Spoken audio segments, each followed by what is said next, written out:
Özümü attım eşk adına bile bile.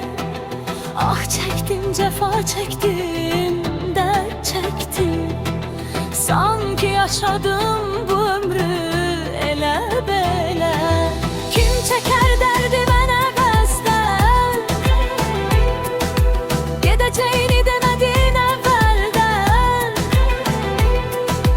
Bir yanım dert koyup gitmişsen, imdat dile oldum ecelden. Gel unutma, unutma, beni unutma, unutma. Boşuna beni avutma, avutma. Beni unutma, unutma.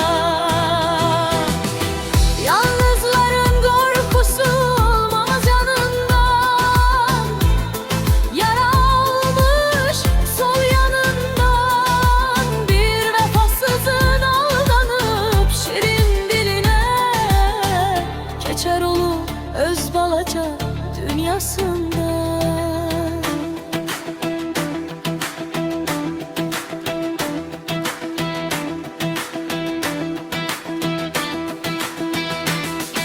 Sen niye gelmedin, yad etmedin?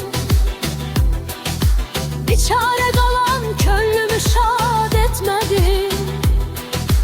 Her gece hasretin konağım olup benden niye sevgi istemedin?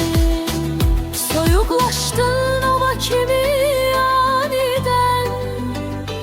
Bir canım vardı aldın elimden. İndi de görünme nece nefes alım. Sensiz ölerem demiştim